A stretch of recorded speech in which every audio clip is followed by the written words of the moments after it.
What's up, y'all? Welcome back Yo. to another episode of Movie Minds. Excuse me, what? Movie Minds. Another Oh, it's episode of Movie Movie Minds. Minds. Movie Minds. Movie Minds. I hope you guys are enjoying the posts that we've been putting on. We've been changing it up a little bit. More posts, more content. And yeah, like and subscribe. Please ring that bell notification and let us know what you're thinking. Please All right. let us know. We're gonna go ahead and give it a start. Okay, cool. Yeah. I'm sorry, I have this thing on over here. Live on Movie Minds. Yeah, so let's do box office out of the box. Yes, out of the box. Do Yes, let's do it. All right. So we have at number 5, My Hero Academia. Academia. Heroes Rising.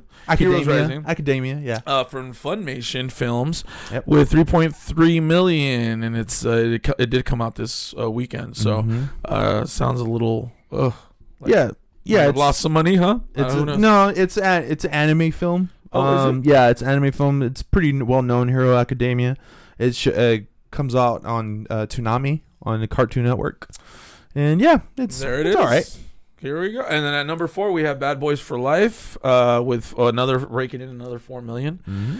And then we have at number 3, The Call of the Wild, with 14.8 million, which we reviewed. Check that out if you guys get a chance.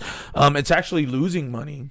It's losing. It's gonna end up losing about 50 million, is what they're predicting. The Call of the Wild losing. And at number 2, Sonic the Hedgehog, with 15.5 million, adding to its 127.8 million. Today someone told me, I went to go see the Sonic the Hedgehog movie. It was Tyrese. Oh, okay. Tyrese, So singer, Tyrese, one of these worship leaders here at our church, and he's like, "Oh, I love the Sonic Hedgehog," and I'm like, "Why? Why? It's not getting that great of reviews." Yeah. He's like, "Jim Carrey is awesome." That's what I heard. It's like That's Jim what I've been Carrey hearing. of the old, and so hey, there you go. Yeah, it's doing pretty well. Yeah, I haven't watched it, man. I really do want to catch it. I think I'm gonna probably try to catch it as soon as I can. Yeah. And then at number 1, a movie that we'll be reviewing after, Invisible Man. Invisible Man. We have him guest starring today. I didn't want to tell you guys, but here goes my buddy here. His name's Brian. Brian the Invisible Man. Yeah, and yeah, dude, $28 million. That's 29 basically. But on a $7 million budget, from what I heard. Yes. So it's raking in the dough. So yeah, that is your box office. Yeah, your top 5, guys. Yeah, all I want to say is that I know we're gonna do a review, and that might not show up till tomorrow when this airs. But please do yourself a favor and watch The Invisible Man. Yes.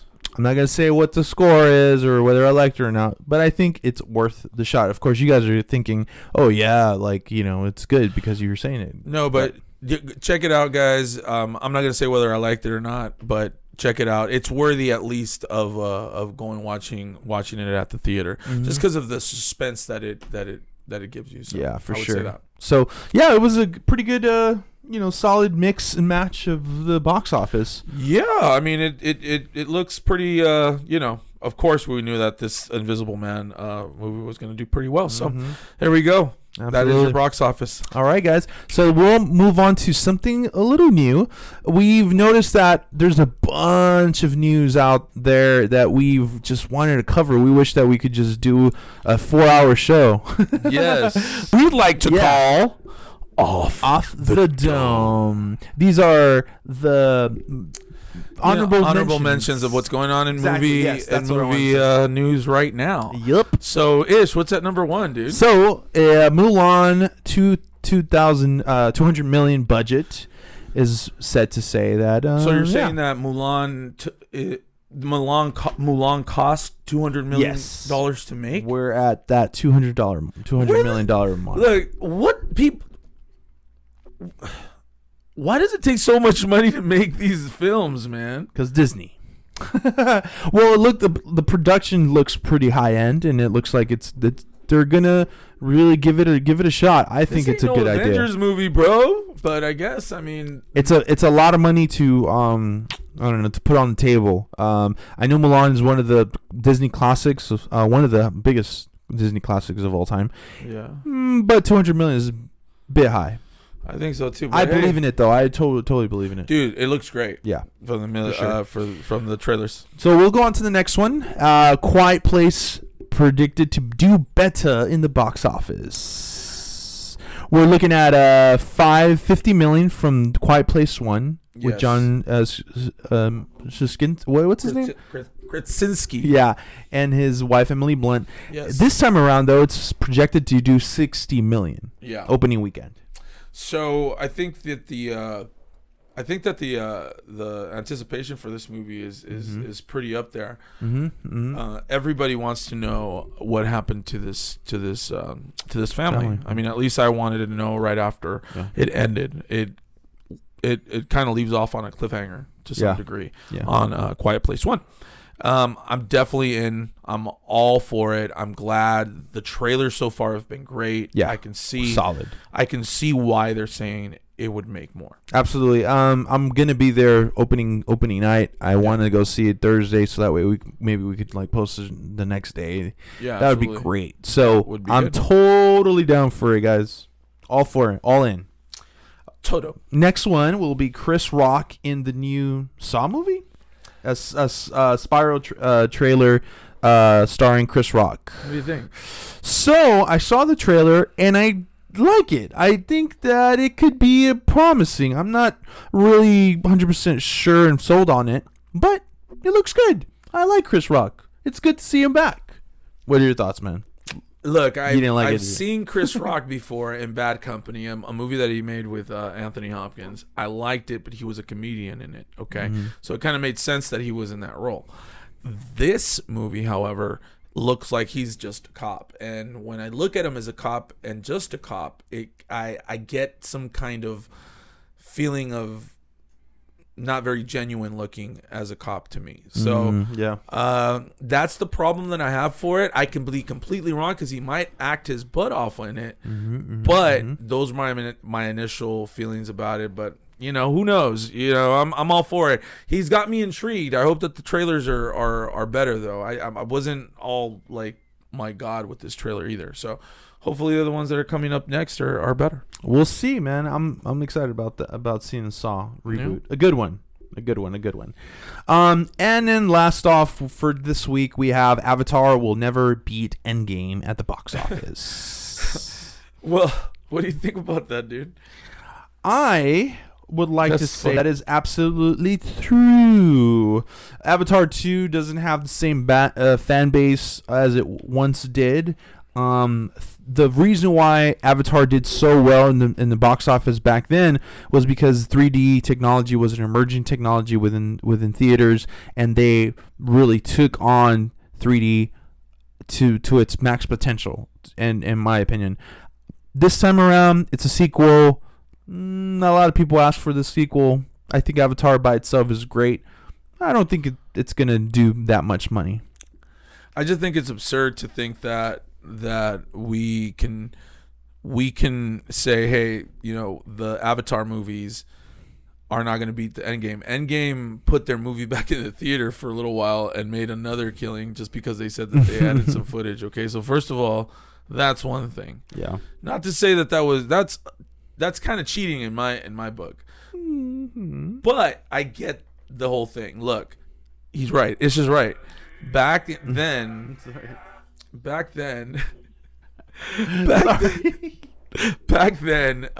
we didn't have 3D.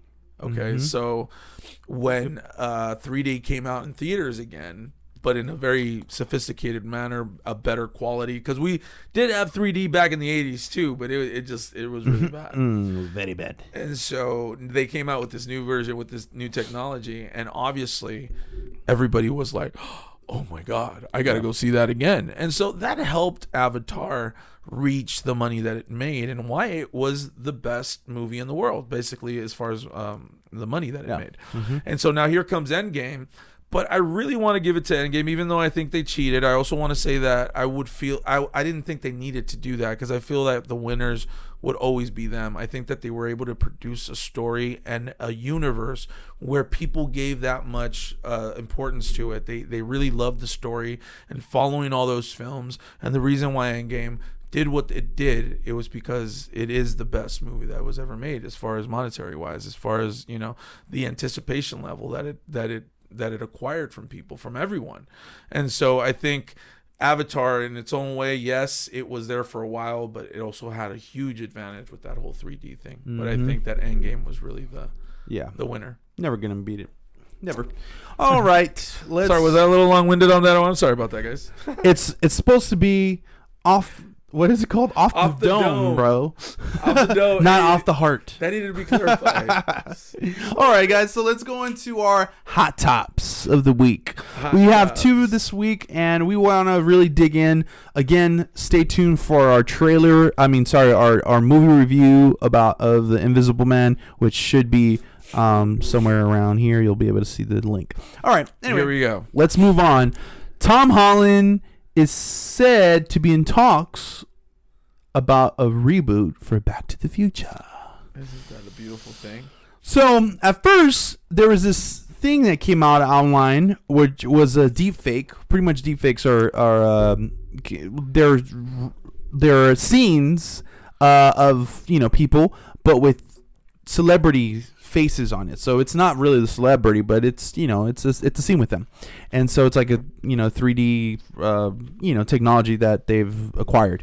Right. Anyway, so this deep fake is a scene from Back to the Future talking with what is it, Marty and Doc about his mom liking they're at him. The high school. Right. Yeah, they're in the high school. You guys here in Pico Rivera. You guys, they filmed that. Right. You guys know absolutely what we're talking about. So they asked him in an interview from All Access, Hollywood Access, what are your thoughts about it? And Tom Holland had some really interesting, information about it. What did he say? Yeah, well, one of the things that was surprising to me, I have to say, off the bat, that Back to the Future is my favorite movie of all time, because of a lot of things. But the way that they're approaching it is so cool, right? The way that Tom Holland answered those questions. Yeah. Because first of all, he leads off with saying that this movie shouldn't be touched. It should, just it's perfect. It's perfect the way it is. Yeah. And so, but he would love to do it. And at the end, he gives us a little nugget of what it would be like if he would say one of the lines from Back to the Future, and he says it. And it was such a great moment. And, I'm not one of those people, dude, on that train that it shouldn't be remade. Right. I think if it's the right people, look, the technology back then looked great looked pretty good for what it was back then. But wow, imagine Back to the Future with the technology that we have now. It just sounds great to me, but I love it, man. I love his response. It would be amazing. And so that's part of the story, because the next story is that he actually was interviewed by BBC Radio 1, and he said the following about this. Okay. So he said, "I'd be lying if I said there hadn't been conversations in the past about doing some sort of remake. But that film is the most perfect film, or one of the most perfect films that could never be made better. That said, if Robert Downey Jr. and I could just shoot that one scene that they remade for fun, he would pay for it, because he's got loads of money." So he was talking about that. So yeah, that's so cool, dude. I love this kid, man. Yeah, that kid has a lot of charisma. He's lovable. After this, dude, he becomes to another level of likability for me. Yeah, for sure. So Tom Holland said that it seems like he was in talks about a remake of sorts. Look, the people that made Back to the Future, Robert Zemeckis, he is gone on record in saying that he wouldn't do another Back to the Future, that it's perfectly made, and I'm sure that's why Tom Holland is saying what he's saying. There's a lot of people that want to remake some of these films, and they do a horrible, horrible job at it. And there's people that feel that films shouldn't be made. I am one of the ones that think that film is there. You can go back to it whenever you want. This is just my opinion. Yeah. Everybody can feel the way they want. It's going to be there. And you can enjoy it whenever you want. And so that's my opinion. And Robert Zemeckis not necessarily has to be a part of it. I would love for him to be a part of it. But I think that Tom Holland and Robert Downey Jr. are perfect pair to be able to pull something like this off, especially with the new technology. I would be so excited. Actually, hey guys, start a petition. Start somebody out there. Yeah, man. Start telling them. So yeah, that's I think the whole remake process of it. I'm not one that hates remakes. Period. I think there's a few things here and there that might be untouchable. One of them is Star Wars. I think Star Wars is untouchable. Ever making a remake on that is horrible and a horrible idea. I think the Marvel Cinematic Universe as well is pretty much the one that we have right now. I think we could just keep on going, even though that's something that's probably going to happen in 20 years or so. But Back to the Future seems like a great candidate. That Jaws, like done right, might be a good one, though I think it would be frowned upon a lot. I don't see why not make a Back to the Future, especially for the points that you said. I believe that this is fertile ground for some big money from Universal Studios, because I think they need something. They need something big, ginormous, bigger than Jurassic World. Yeah. Or rebooting it like they did with Jurassic World. It would be great to have a Back to the Future sequel that maybe not correlates directly with characters, because Michael J. Fox can't really do it, and it would be great. Could have another professor that study docs information and all his documents, or like grandson that grew up in the 40s back in the West, in the Wild West, right? And he discovered the time machine travels back to the future. They correlated like really good. He does that, perfectly. Pay us, Universal. So there you go. Boom. I want royalties, buddy. Give me my money. That was really good, man. Yeah, they could do definitely something like that, and it doesn't have to be a remake. It doesn't. It could be an extension of what already is. I agree with that. I think that it'd be smart for them to do that. However, I wouldn't mind them to make just a complete remake as well, just because I love the story. Tom Holland as the son of Doc's son. That would be great. Yeah, dude. That'd be cool. That sounds like something someone would do. Yeah. That'd be cool, man. Like someone that, like, okay, let's change it up. Oh, let's make it. Yes. Yeah. So, man, we gotta I gotta get into writing, man. Dude, I'm telling you, man. I feel like I can write something. I really feel like a pitch, man. Day. All we need to do is a pitch. One day. All right. So let us know. Are we off our rockers, or is there something great, a good idea there? Let us know. Like and subscribe, y'all. All right. So let's move on to the next and last topic of Hot Tops, and this is it's a pretty interesting one for those who love Star Wars like I do. Recently there has been some releases of the novelization of Rise of Skywalker, which is the last episode of the Skywalker saga, and the novel had some great insight as to some information within this film that may have not been released. And here goes the nugget. It has been confirmed that Palpatine was a clone during this film, during the whole film. A clone. Here goes the excerpt of the writing. So it says, "What could you give me?" Kylo Ren asks. Emperor Palpatine lived after a fashion, and Kylo could feel in his very bones that this clone body sheltered the Emperor's actual spirit. It was an imperfect vessel. Though unable to contain his immense power, it couldn't last much longer. So novelization is canon based off of what Disney has announced. So it is confirmed that Palpatine is a clone. First off, how do you feel about this information? It upsets me a bit. It bugs me because I feel that they build something up in Rise of the Skywalker to where you're excited about it when you see the movie. I like the Skywalker movie, and I love that they brought Palpatine back. I love it too. I feel that this news diminishes a little Skywalker, the Rise of Skywalker. That means Rey, all this other stuff, that powerful clone was able to do all that what he did, and then us think that it was the actual Palpatine, and the dialogue that was given meant nothing. And so it upsets me only because it kind of diminishes something that you love. And so that's why I didn't like that news. Okay. So at first glance, I didn't like it either. I don't think that it fits the immense power that they wanted to show off with Palpatine. Like, him surviving is a humongous, like, you know, shock to the whole galaxy. And then him being the villain of the saga is, you know, it's evident, you know, and him being a clone kind of diminishes it. And I do agree with you. But after the second thought about it and really really trying to figure out, does this make sense? So let's ask this question. Does it make sense?